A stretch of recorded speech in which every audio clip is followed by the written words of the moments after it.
ముందుగా నిన్నటి కరెంట్ అఫైర్స్‌లోని చివరి ప్రశ్నకు సమాధానం చూద్దాం. ఇటీవల ఢిల్లీలో జరిగిన రైసీనా డైలాగ్ 2026 యొక్క థీమ్ ఏమిటి? ఆన్సర్ చేసి సంస్కార ప్రతిపాదన, సర్దుబాటు, పురోగతి. ఇండియాలో మొట్టమొదటి నదీ తీర లైట్ హౌస్ ఏర్పాటు. సాధారణంగా లైట్ హౌజ్‌లు సముద్ర తీరాలలో ఉంటాయి. కానీ మొట్టమొదటిసారిగా కేంద్రం నదీ తీర లైట్ హౌస్‌ను ఏర్పాటు చేయడానికి సిద్ధమవుతుంది. ఈ లైట్ హౌస్‌ను అస్సాం రాష్ట్రంలోని బ్రహ్మపుత్ర నది వెంబడి నిర్మించనున్నారు. ఈ ప్రాంతం రెండవ జాతీయ జలమార్గంలో భాగంగా ఉంది. సాధారణంగా రెండవ జాతీయ జలమార్గం అస్సాంలోని ధుబ్రీ నుంచి సాదియా వరకు ఉంటుంది. ఈ జలమార్గం మొత్తం 891 కిలోమీటర్ల పొడవు ఉంటుంది. ఇక ఓడరేవులు, షిప్పింగ్ మరియు జలమార్గాల మంత్రిత్వ శాఖ ఆధ్వర్యంలో ఈ కార్యక్రమాన్ని చేపట్టబోతున్నారు. మార్చ్ 2026 సంవత్సరంలో కేంద్ర మంత్రి సర్బానంద సోనోవాల్ ఈ కార్యక్రమానికి శంకుస్థాపన చేశాడు. ఇక ఈ ప్రాజెక్ట్ నిర్మాణానికి 84 కోట్లు ఖర్చు చేయనున్నారు. ఈ ప్రాజెక్ట్‌ను directorate general of lighthouses and lightships మరియు inland waterways authority of India సంయుక్తంగా నిర్మిస్తున్నాయి. ఈ ప్రాజెక్ట్‌ను 24 నెలల్లోగా పూర్తి చేయాలని లక్ష్యంగా పెట్టుకున్నారు. ఇక ఈ ప్రాజెక్టులో భాగంగా బ్రహ్మపుత్ర నది వెంబడి ఉన్న మొత్తం 4 ప్రాంతాలలో లైట్ హౌస్‌లు ఏర్పాటు చేయనున్నారు. అవి విశ్వనాథ్ ఘాట్, సిల్ ఘాట్, బోగీబిల్, పాండు. నదిలోని సవాళ్లను తట్టుకొని నిలబడేలా ఈ నిర్మాణాలను అత్యాధునికంగా డిజైన్ చేశారు. ఇందులో ప్రతి లైట్ హౌస్ 20 అడుగుల ఎత్తులో ఉంటుంది. అలాగే ఈ లైట్ హౌస్‌లు 100% సౌరశక్తితో పనిచేయనున్నాయి. ఇక ఈ లైట్స్ యొక్క నావిగేషన్ పరిధి 14 నాటికల్ మైళ్ళు ఉండగా, కాంతి ప్రసరించే పరిధి 8-10 నాటికల్ మైళ్ళు ఉంటుంది. అలాగే ఈ లైట్స్‌లో ఆటోమేటిక్ ఐడెంటిఫికేషన్ సిస్టమ్‌తో పాటు వాతావరణాన్ని పసిగట్టే అత్యాధునిక సెన్సార్లు ఉంటాయి. ఇక ఈ ప్రాజెక్టు వల్ల కలిగే లాభాలేంటో ఇప్పుడు చూద్దాం. అందులో మొదటిది, ఈ జాతీయ జలమార్గంలో రాత్రి సమయంలో ప్రయాణించడం లేదా సరుకు రవాణా చేయడం కష్టంగా ఉండేది. ఇప్పుడు ఈ లైట్ హౌస్ నిర్మాణం చేపట్టడం వలన 24/7 ప్రయాణాలు లేదా సరుకు రవాణా చేయడానికి వీలవుతుంది. ఇక రెండవది, inland waterways authority of India నివేదిక ప్రకారం 2024-25 ఆర్థిక సంవత్సరంలో ఈ మార్గంలో సరుకు రవాణా 53% పెరిగింది. రోడ్డు రవాణాతో పోలిస్తే జల రవాణా ఖర్చు చాలా తక్కువగా ఉంటుంది. వీటికి తోడు ఈ లైట్ హౌస్ ఏర్పాటు చేయడం వలన సరుకు రవాణా వృద్ధి మరింత అధికంగా ఉండబోతుంది. ఇక మూడవది, ఈ లైట్ హౌస్‌లు కేవలం నావిగేషన్‌కు మాత్రమే కాకుండా అద్భుతమైన పర్యాటక కేంద్రాలుగా అభివృద్ధి చేయనున్నారు. ఇందులో భాగంగా నావిగేషన్ చరిత్రను తెలుసుకోవడానికి మ్యూజియంను ఏర్పాటు చేయనున్నారు. అలాగే సాంస్కృతిక కార్యక్రమాల కోసం యాంఫీ థియేటర్‌ను ఏర్పాటు చేయనున్నారు. అలాగే పిల్లలు ఆడుకునే ప్రదేశాలు మరియు అందమైన ఉద్యానవనాలను ఇక్కడ ఏర్పాటు చేయనున్నారు. బార్బీ డ్రీమ్ టీమ్‌లో చోటు దక్కించుకున్న భారత మహిళా క్రికెటర్.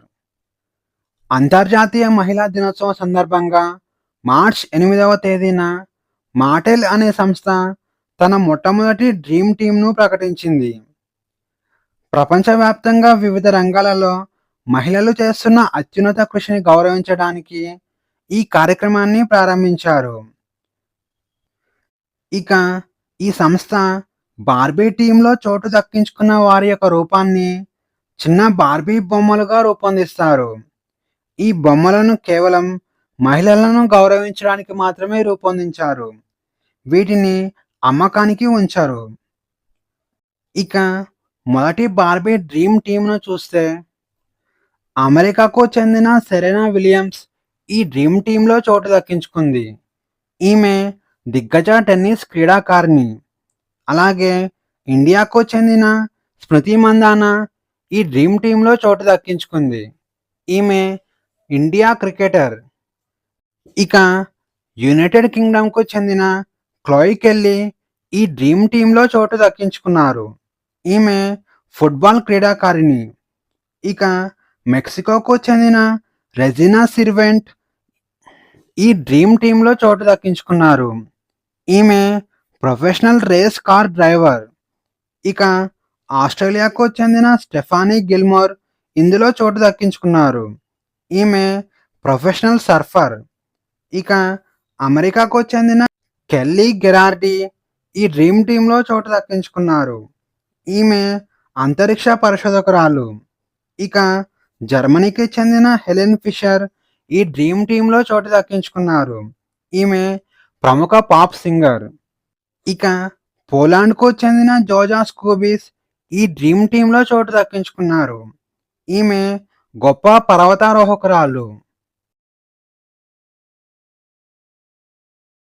2026 సంవత్సరంలో ప్రపంచ విలువైన బ్యాంకులలో భారతీయ బ్యాంకుల స్థానం. 2026 సంవత్సరం ప్రపంచంలో విలువైన బ్యాంకుల జాబితాను బ్రాండ్ ఫైనాన్స్ బ్యాంకింగ్ 500 నివేదిక ద్వారా విడుదల చేశారు. బ్రాండ్ విలువ, బ్రాండ్ బలం, ఆర్థిక పనితీరు, మార్కెట్ ప్రభావం వంటి అంశాల ఆధారంగా ఈ నివేదికను రూపొందించారు. ఇక ఈ నివేదిక ప్రకారం ప్రపంచంలో మొదటి 5 స్థానాలలో ఉన్న బ్యాంకుల వివరాలు చూస్తే మొదటగా industrial and commercial bank of China మొదటి స్థానంలో ఉంది. ఈ బ్యాంకు యొక్క బ్రాండ్ విలువ 90.8 బిలియన్లుగా ఉంది. ఇక గత 10 సంవత్సరాలుగా ఈ బ్యాంక్ మొదటి స్థానంలోనే ఉండటం విశేషం. ఇక 77.2 బిలియన్ల బ్రాండ్ విలువతో చైనా కన్స్ట్రక్షన్ బ్యాంక్ రెండవ స్థానంలో ఉండగా 70.8 బిలియన్ల బ్రాండ్ విలువతో బ్యాంక్ ఆఫ్ చైనా మూడవ స్థానంలో ఉంది. ఇక 62.8 బిలియన్ల బ్రాండ్ విలువతో అగ్రికల్చరల్ బ్యాంక్ ఆఫ్ చైనా నాలుగవ స్థానంలో ఉంది. ఈ నివేదికలో మొదటి 4 స్థానాలలోని బ్యాంకులు అన్నీ చైనా దేశానికి చెందినవే. ఇక 47.6 బిలియన్లతో అమెరికాకు చెందిన బ్యాంక్ ఆఫ్ అమెరికా 5వ స్థానంలో ఉంది. ఇక ఈ జాబితాలో ఇండియా బ్యాంకుల వివరాలు చూస్తే బ్రాండ్ ఫైనాన్స్ బ్యాంకింగ్ 500 నివేదికలో టాప్ 500లో 19 భారతీయ బ్యాంకులు చోటు దక్కించుకున్నాయి.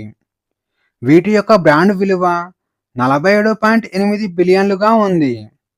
వీటిలో మొదటి 3 స్థానాలలో ఉన్న బ్యాంకుల వివరాలు చూస్తే 12.4 బిలియన్ల బ్రాండ్ విలువతో హెచ్డిఎఫ్సి బ్యాంక్ మొదటి స్థానంలో ఉంది. ఈ బ్యాంక్ యొక్క ప్రపంచ ర్యాంక్ 31గా ఉంది. ఇక 8.1 బిలియన్ల బ్రాండ్ విలువతో స్టేట్ బ్యాంక్ ఆఫ్ ఇండియా రెండవ స్థానంలో ఉంది. ఈ బ్యాంకు యొక్క ప్రపంచ ర్యాంక్ 56గా ఉంది. ఇక 5.5 బిలియన్ల బ్రాండ్ విలువతో ఐసిఐసిఐ బ్యాంక్ మూడవ స్థానంలో ఉంది. ఈ బ్యాంకు యొక్క ప్రపంచ ర్యాంక్ 76గా ఉంది. సర్వం ఆర్టిఫిషియల్ ఇంటెలిజెన్స్ స్టార్టప్ ప్రోగ్రాం ప్రారంభం. ఇండియాలో ఆర్టిఫిషియల్ ఇంటెలిజెన్స్ స్టార్టప్స్ని ప్రోత్సహించడానికి బెంగళూరుకు చెందిన సర్వం ఆర్టిఫిషియల్ ఇంటెలిజెన్స్ అనే సంస్థ సర్వం ఆర్టిఫిషియల్ ఇంటెలిజెన్స్ స్టార్టప్ ప్రోగ్రాంను ప్రారంభించింది. ఈ సంస్థ యొక్క వ్యవస్థాపకులు వివేక్ రాఘవన్ మరియు ప్రత్యూష్ కుమార్ ఈ కార్యక్రమాన్ని మార్చ్ 5, 2026న ప్రారంభించారు. ఇక ఇండియాలో ఆర్టిఫిషియల్ ఇంటెలిజెన్స్ ఉత్పత్తులను అభివృద్ధి చేస్తున్న కొత్త స్టార్టప్ కంపెనీలకు అవసరమైన మౌలిక సదుపాయాలు మరియు ఆర్టిఫిషియల్ ఇంటెలిజెన్స్ మోడల్స్ను ఉచితంగా అందించడం ఈ కార్యక్రమం యొక్క లక్ష్యం. ఈ ప్రోగ్రాం యొక్క ప్రత్యేకత బిల్డ్ ఫర్ భారత్. సర్వం ఆర్టిఫిషియల్ ఇంటెలిజెన్స్ మోడల్స్ను ప్రత్యేకంగా ఇండియా కోసమే తయారు చేశారు. ఇవి ఇంగ్లీష్‌తో పాటు 22 భారతీయ భాషలను ఖచ్చితత్వంతో అర్థం చేసుకోగలవు, అలాగే మాట్లాడగలవు. ప్రపంచంలో మొదటి ఫ్రాంచైజ్ ఆధారిత రోడ్ సైక్లింగ్ లీగ్. ఇండియా ప్రపంచంలోనే మొట్టమొదటి ఫ్రాంచైజ్ ఆధారిత రోడ్ సైక్లింగ్ లీగ్‌ను ప్రారంభించింది. కేంద్ర యువజన వ్యవహారాలు మరియు క్రీడల శాఖ మంత్రి మన్సుఖ్ మాండవీయ ఈ లీగ్‌కు సంబంధించి అధికారిక లోగోను ఆవిష్కరించారు. ఈ లోగో ఆవిష్కరణ కార్యక్రమం మార్చ్ 5, 2026న జరిగింది. ఇక ఈ లీగ్ 2026 సంవత్సరం నవంబర్ 2వ వారంలో ప్రారంభమవుతుంది. ఈ లీగ్‌కు ప్రధానంగా అహ్మదాబాద్ ఆతిథ్యం ఇవ్వనుంది. ఇక ఈ లీగ్‌ను సైక్లింగ్ ఫెడరేషన్ ఆఫ్ ఇండియా మరియు new horizon alliance private limited సంయుక్తంగా నిర్వహిస్తున్నాయి. ఇక ఇందులో సేమ్ ఐపీఎల్ లాగానే నగరాలు లేదా ప్రాంతాల ఆధారంగా టీమ్స్ ఉంటాయి. ఈ లీగ్‌లో మొత్తం 8 టీమ్‌లు ఉంటాయి. ఒక్కో టీమ్‌కు 10 సైక్లిస్టులు ఉంటారు. ప్రతి టీం నుంచి ఇద్దరు అంతర్జాతీయ సైక్లిస్టులు, అలాగే ఇద్దరు జూనియర్ సైక్లిస్టులు మరియు 6 ప్రొఫెషనల్ భారతీయ సైక్లిస్టులు ఉంటారు. ఇక ఇలాంటి ఫ్రాంచైజ్ రోడ్ సైక్లింగ్ ప్రపంచంలో ఎక్కడా లేదు. ఇది భారతీయ సైక్లింగ్ చరిత్రలో వాటర్ షెడ్ మూవ్‌మెంట్ అని క్రీడా శాఖ మంత్రి తెలిపారు. ఖేలో ఇండియా ట్రైబల్ గేమ్స్ 2026 భారతదేశ చరిత్రలో మొట్టమొదటిసారిగా ఖేలో ఇండియా గేమ్స్‌ను నిర్వహిస్తున్నారు. ఈ గేమ్స్ క్రీడలు మరియు యువజన వ్యవహారాల మంత్రిత్వ శాఖ ఆధ్వర్యంలో జరగనున్నాయి. దీనికి ఛత్తీస్‌గఢ్ రాష్ట్రం ఆతిథ్యం ఇవ్వబోతుంది. దీంతో ఖేలో ట్రైబల్ గేమ్స్‌కు ఆతిథ్యం ఇవ్వనున్న మొట్టమొదటి రాష్ట్రంగా ఛత్తీస్‌గఢ్ నిలిచింది. ఈ గేమ్స్ ఛత్తీస్‌గఢ్‌లోని రాయ్‌పూర్, జగదల్‌పూర్, సర్గాజా నగరాలలో నిర్వహించబోతున్నారు. ఇక ఈ గేమ్స్ మార్చ్ 26 నుంచి ఏప్రిల్ 6 వరకు జరగనున్నాయి. ఇక ఈ ట్రైబల్ గేమ్స్‌లో దేశవ్యాప్తంగా ఉన్న అన్ని రాష్ట్రాలు మరియు గిరిజన ప్రాంతాల నుంచి సుమారు 3700 మంది గిరిజన అథ్లెట్లు పాల్గొనబోతున్నారు. ఇక ఈ గేమ్స్ కోసం కేంద్ర క్రీడల మంత్రి మన్సుఖ్ మాండవీయ మరియు ఛత్తీస్‌గఢ్ ముఖ్యమంత్రి విష్ణుదేవ్ సంయుక్తంగా మస్కట్‌ను ఆవిష్కరించారు. దీనికి మోర్వీర్ అనే పేరు పెట్టారు. ఇక యువతలో ఉన్న ధైర్య సాహసాలకు మరియు వారి సాంస్కృతిక అస్తిత్వానికి ప్రతీకగా ఈ మస్కట్‌ను రూపొందించారు. ఇక ఈ టోర్నీలో క్రీడలను 2 విభాగాలుగా విభజించారు. అందులో మొదటిది పతక క్రీడలు. ఇందులో 7 రకాల క్రీడలు ఉంటాయి. అవి athletics, football, hockey, weight lifting, archery, swimming మరియు రెజ్లింగ్. ఈ గేమ్స్‌లో గెలిచిన వారికి పతకాలు అందిస్తారు. ఇక రెండవది ప్రదర్శన క్రీడలు. ఇందులో 2 రకాల క్రీడలు ఉంటాయి. దేశీయ క్రీడలకు ప్రాచుర్యం కల్పించడానికి మల్లఖంబ్ మరియు కబడ్డీ గేమ్స్‌ను కేవలం ప్రదర్శన కోసం నిర్వహించబోతున్నారు. ప్రపంచంలో అత్యధిక బిలియనీర్లు కలిగిన దేశాలలో ఇండియా స్థానం. ప్రపంచవ్యాప్తంగా ఉన్న బిలియనీర్ల జాబితాను హురూన్ రీసెర్చ్ ఇన్స్టిట్యూట్ ప్రతి సంవత్సరం విడుదల చేస్తుంది. ఇక ఈ నివేదిక ప్రకారం ప్రపంచంలో అత్యధిక బిలియనీర్లు కలిగిన దేశాలలో అమెరికా మరియు చైనా మొదటి 2 స్థానాలలో ఉన్నాయి. ఇక ఈ నివేదికలో ఇండియా 3వ స్థానంలో ఉంది. 2026 సంవత్సరం నాటికి ఇండియాలో మొత్తం 308 మంది బిలియనీర్లు ఉన్నారు. వీరి మొత్తం సంపద 112.6 లక్షల కోట్లుగా ఉంది. ఇక ఈ నివేదిక ప్రకారం ఇండియాలో అత్యంత ధనవంతుడిగా ముఖేష్ అంబానీ నిలిచారు. ఇతని నికర ఆస్తి 9.8 లక్షల కోట్లుగా ఉంది. ఇక రెండవ స్థానంలో గౌతమ్ అదానీ ఉన్నారు. ఇతని యొక్క నికర ఆస్తి 7.5 లక్షల కోట్లుగా ఉంది. ఇక 3.2 లక్షల కోట్లతో రోష్ని నాడర్ మల్హోత్రా మూడవ స్థానంలో ఉండగా 3 లక్షల కోట్లతో సైరన్ పూనావాలా నాలుగవ స్థానంలో ఉన్నారు. ఇక 2.5 లక్షల కోట్లతో కుమార్ మంగళం బిర్లా ఐదవ స్థానంలో ఉన్నారు. ఇక ఇండియాలో మొత్తం 23 మంది మహిళా బిలియనీర్లు ఉన్నారు. వీరి ఆస్తి 9.8 లక్షల కోట్లుగా ఉంది. ఇక రంగాల వారీగా చూస్తే అత్యధికంగా ఆరోగ్య రంగం నుంచి 53 మంది కొత్తగా బిలియనీర్ల జాబితాలో చేరారు. ఆ తర్వాత పారిశ్రామిక ఉత్పత్తుల రంగం నుంచి కొత్తగా 36 మంది ఈ జాబితాలో చేరారు. ఆ తర్వాత వినియోగ వస్తువుల రంగం నుంచి కొత్తగా 31 మంది బిలియనీర్లు ఈ జాబితాలో చేరారు. ఇక ఇండియాలో అత్యధిక బిలియనీర్లు కలిగిన మొదటి 5 నగరాల వివరాలు చూస్తే మొదటి స్థానంలో ముంబై ఉండగా ఆ తర్వాత ఢిల్లీ, బెంగళూరు, హైదరాబాద్, చెన్నై లేదా పూణే నగరాలు ఉన్నాయి. ఇక టైమ్స్ ఆఫ్ ఇండియా ప్రకారం ప్రపంచంలో అత్యధిక బిలియనీర్లు కలిగిన నగరాల వివరాలు చూస్తే 146 మందితో అమెరికాకు చెందిన న్యూయార్క్ నగరం మొదటి స్థానంలో ఉండగా 97 మందితో యునైటెడ్ కింగ్డమ్కి చెందిన లండన్ నగరం రెండవ స్థానంలో ఉంది. ఇక 92 మందితో చైనాకు చెందిన షాంఘై నగరం మూడవ స్థానంలో ఉండగా 91 మందితో చైనాకు చెందిన బీజింగ్ నగరం నాలుగవ స్థానంలో ఉంది. ఇక 90 మందితో ఇండియాకు చెందిన ముంబై నగరం ఐదవ స్థానంలో ఉంది. ఇక ఈరోజు క్వశ్చన్స్ వచ్చేసి 2025 సంవత్సరంలో ఎయిర్ సర్వీస్ క్వాలిటీ ఉత్తమ అరైవల్ అవార్డు అందుకున్న భారతీయ విమానాశ్రయం ఏది? A Mangaluru international airport, B Rajiv Gandhi international airport, C Indira Gandhi international airport, D Chhatrapati Shivaji terminal airport. Answer చేసి option A Mangaluru international airport.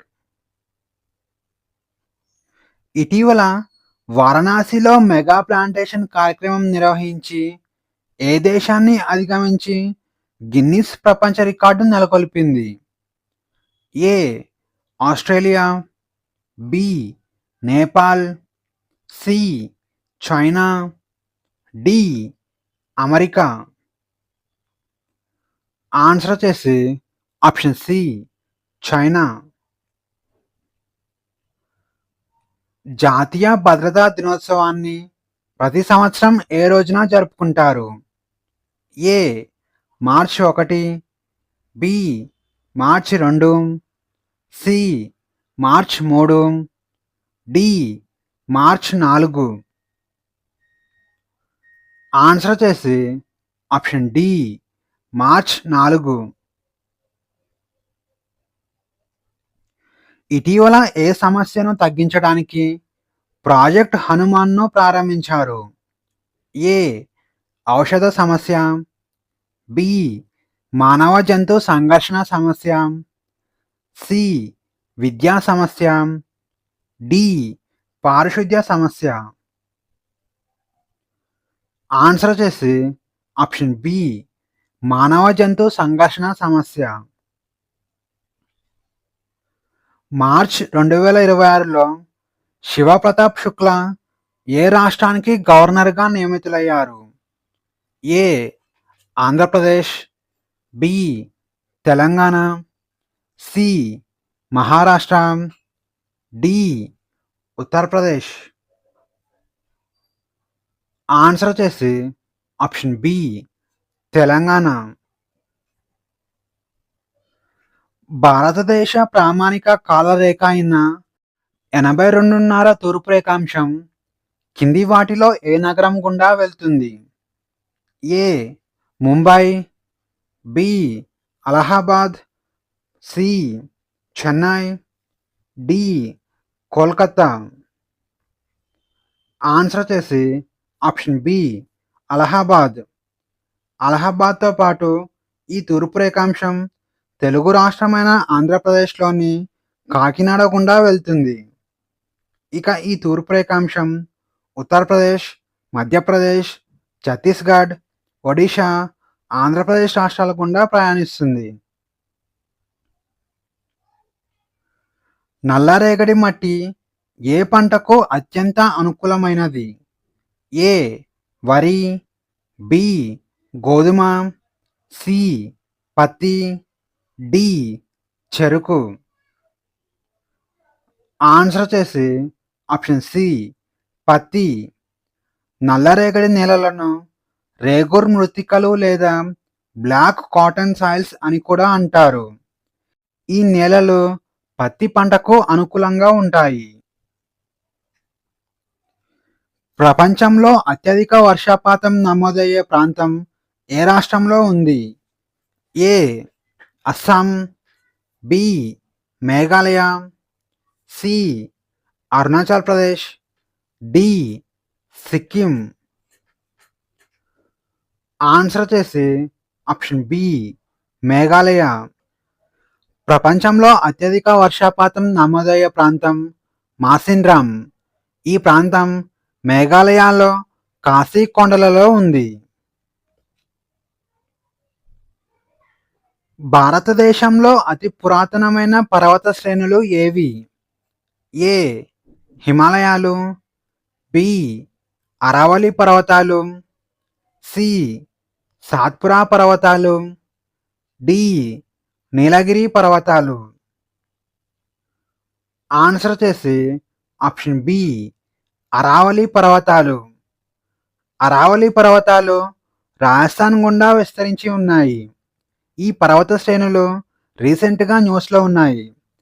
ఈ పర్వతాలలోని మౌంట్ అబూ పేరును మౌంట్ అబూ రాజుగా మార్చారు. ఏ గ్రహాన్ని రెడ్ ప్లానెట్ అని పిలుస్తారు?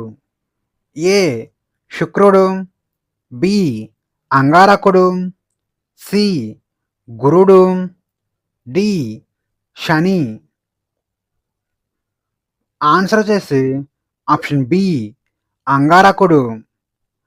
అంగారక గ్రహం ఉపరితలంపై తుప్పులో ఉండే ఐరన్ ఆక్సైడ్ అనే సమ్మేళనం ఉండటం వలన దానికి ఎరుపు రంగు వస్తుంది. ఇది సూర్యుడి నుంచి 4వ గ్రహం. Question of the day. World happiness index 2026లో మొదటి స్థానంలో నిలిచిన దేశం ఏది? ఈ ప్రశ్నకు సమాధానం తెలిస్తే కామెంట్లో తెలియజేయండి. ఇక ఈ వీడియోలోని కంటెంట్ మీకు నచ్చినట్లయితే లైక్ చేయండి, షేర్ చేయండి, అలాగే సబ్స్క్రైబ్ చేసుకోవడం మర్చిపోకండి. Thank you.